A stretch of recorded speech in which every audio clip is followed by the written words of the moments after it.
In this series, we're going to be taking a look at every single Hiya Exquisite basic figure in the Godzilla line, every repaint, reissue, 2.0, whatever they put out. We're going to be taking a look at them all in release order. Let's get started.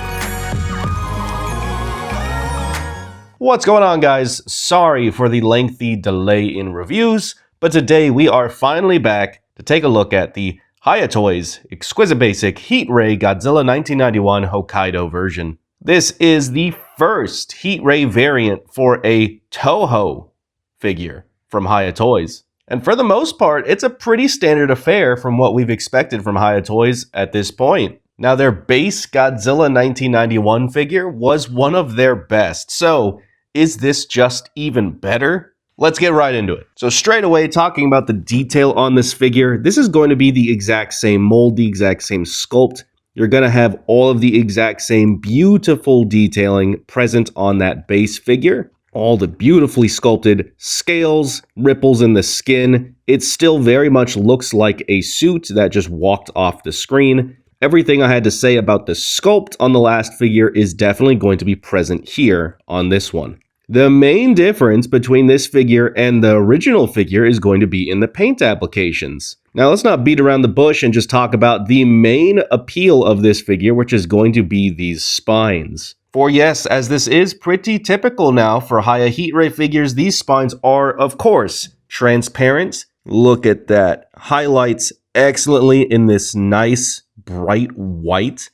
And these spines are going to go pretty far down the tail there. You're going to have one spine here that is halfway painted, but is still completely transparent. It's a really nice touch. It almost doesn't look like there's a lot of paint applied to the spines, rather that it's just paint dyes mixed into that translucent plastic. However they accomplish this, these spines look amazing with or without light, as just naturally these spines have a very glossy, almost candy-like appearance. Now, besides those spines, there are going to be a couple subtle differences in the paint applications between this and the base figure. Primarily, this figure is going to have a matte finish, while the original had more of a glossy finish.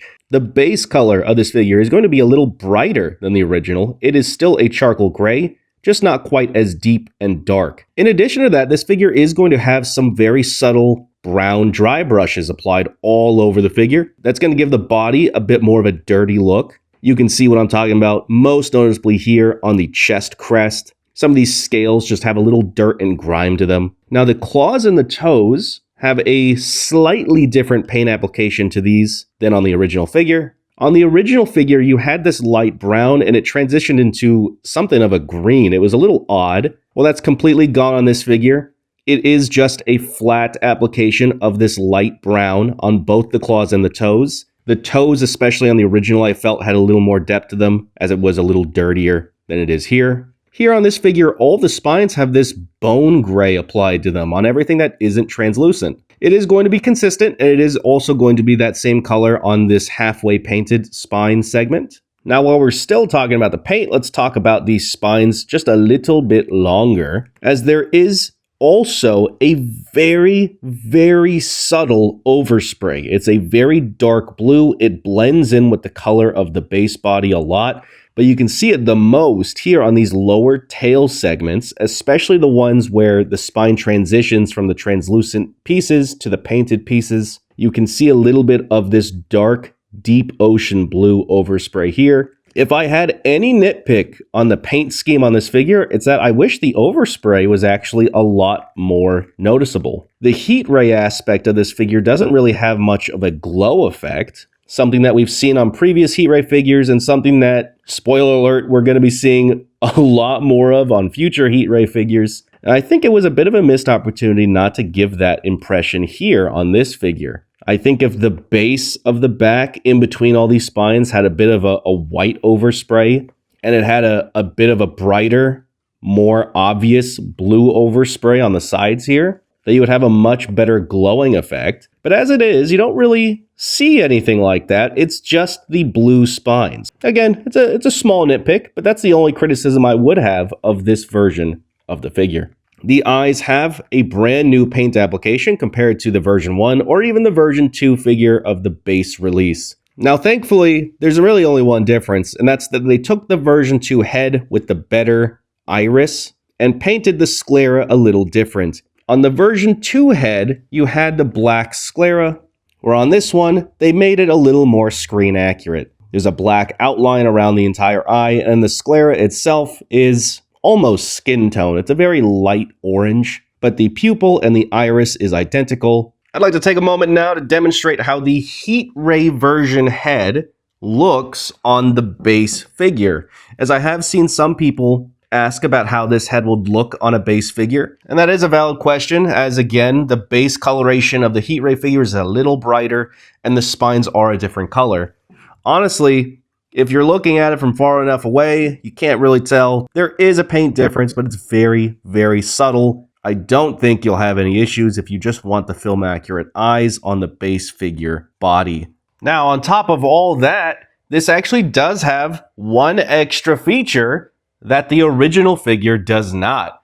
And that would be that the eyes on this head, and only this head, actually are UV activated. Look at that. Again, I don't have the best UV light, but yeah, the eyes do have UV activated paint on them, specifically on the iris.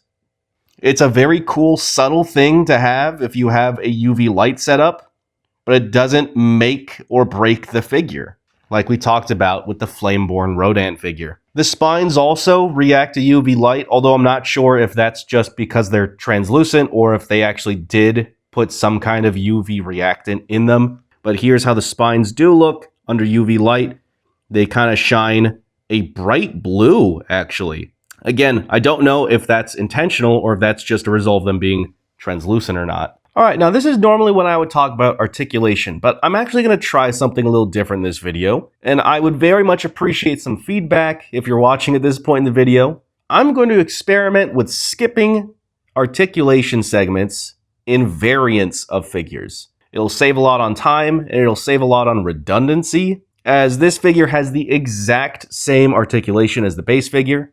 Again, please let me know in the comments how you feel about this. I'm happy to go back and show off the full range of articulation on all variants as I've done before. But if you don't really care about that because you've already seen it in the original figure, then cool, we can just save some time and I don't have to talk about the exact same thing in all variants going forward. Alright, let's talk about the accessories. Now, just like the base figure, this figure is going to come with the exact same alternate hands. And of course, this figure is also going to include a Heat Ray piece.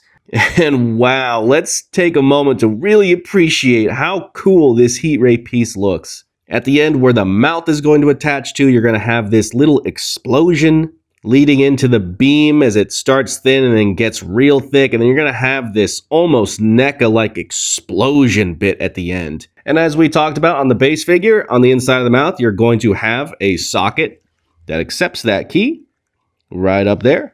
All you do is you just slide the Heat Ray in, and the key will just kind of naturally fit in, and there you go. The Heat Ray is now plugged in, again with these spikes sticking out of the mouth to emulate it, bursting out, and then this giant chunk at the end for the impact.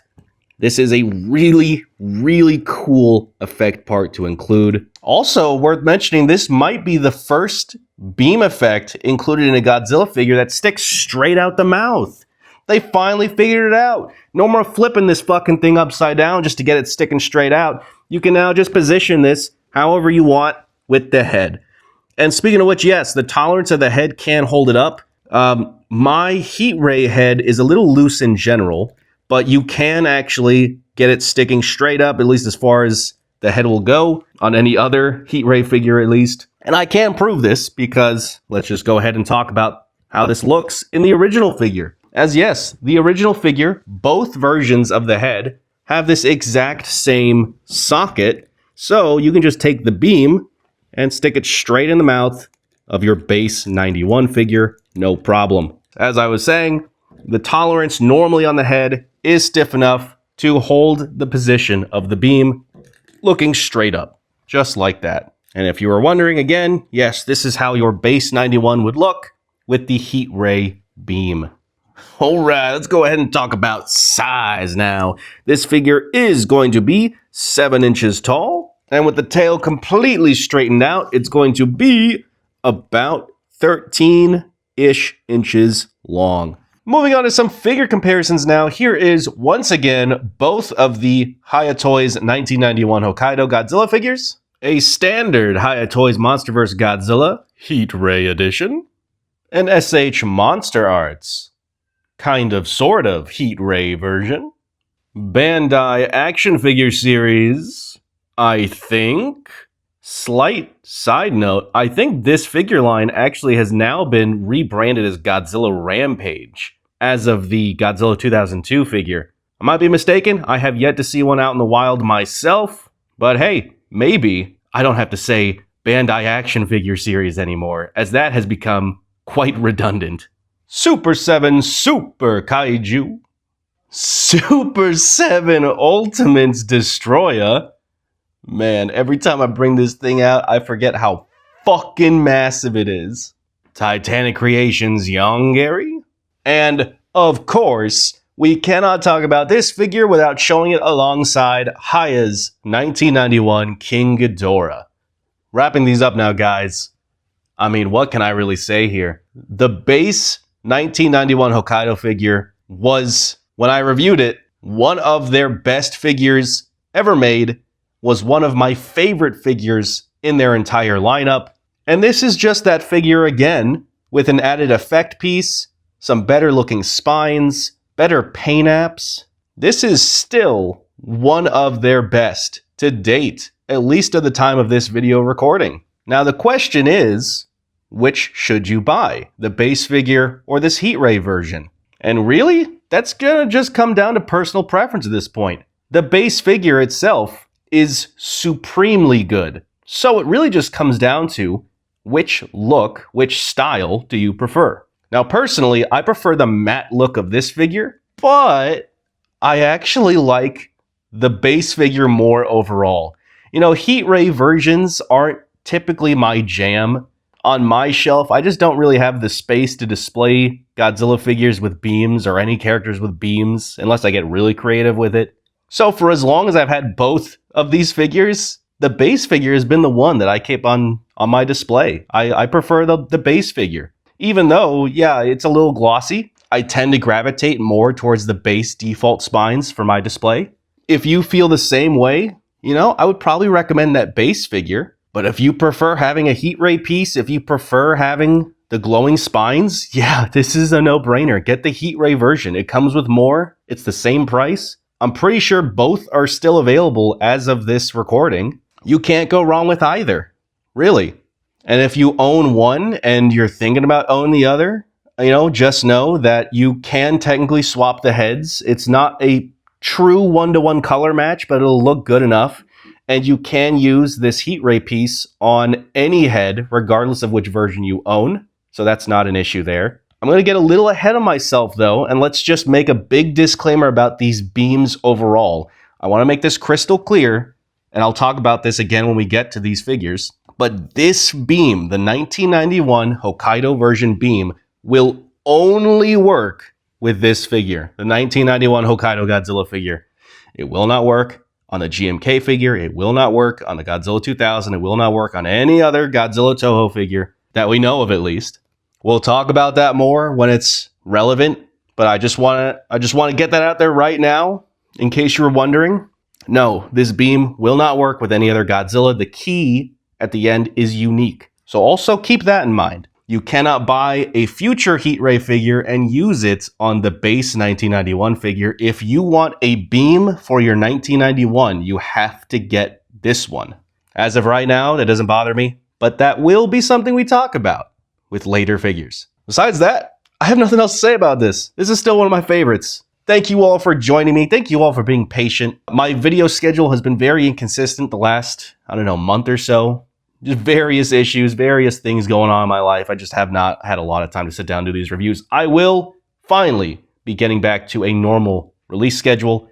We are getting very close now to catching up, and there's a lot of fun stuff on the way. And once again, if you made this far, let me know in the comments if you prefer me to demonstrate the full range of articulation for these variants.